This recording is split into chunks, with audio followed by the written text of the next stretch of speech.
पिंपरी चिंचवड पोलिसांनी जी कारवाई केली त्या संदर्भात माहिती. पिंपरी चिंचवड पोलीस आयुक्तालय मध्ये 13 ऑगस्टपासून 2 सप्टेंबरपर्यंत इल्लीगल फायर आर्म आणि इल्लीगल शार्प वेपन याच्या विरुद्ध मोहीम सुरू करण्यात आली होती. या मोहीममध्ये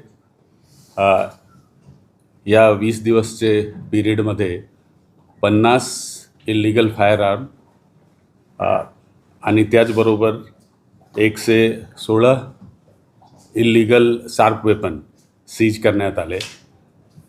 यामध्ये जे वेपन सीज करण्यात आले त्याच्यापैकी बरेच वेपन जे रेकॉर्डवरचे गुन्हेगार आहेत, जे काही मोक्काचे रिलीज आहेत आणि बाकी ज्यांच्यावर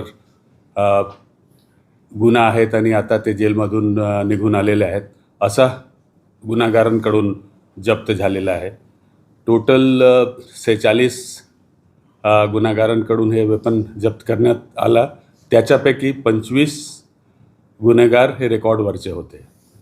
या मोहीममध्ये क्राईम ब्रांचचे सगळे युनिट आणि त्याचबरोबर सगळे पोलीस स्टेशन सहभागी झाले होते आणि त्यामध्ये सर्वात जास्त वेपन क्राईम ब्रांचचे युनिट 4 यांनी सीज केलेलं आहे. त्यांनी या मोहिमेच्या दरम्यान 9 इल्लीगल फायर आर्म सीज केलेले आहेत. त्याच्यानंतर एंटी गुंडा स्क्वॉड त्यांनी 7 फायर आर्म या पिरियडमध्ये सीज केलेलं आहे.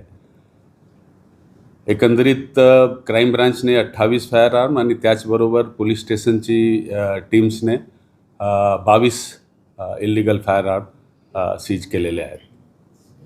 एकंदरीतच अधिकाऱ्यांमध्ये अशी एक स्पर्धा दिसते क्राईमला जे आहे ते ओपन करण्यासाठी, कारण की आपण मागे देखील मागच्या वर्षी देखील अशाच पद्धतीने प्रेस कॉन्फरन्स घेतली होती.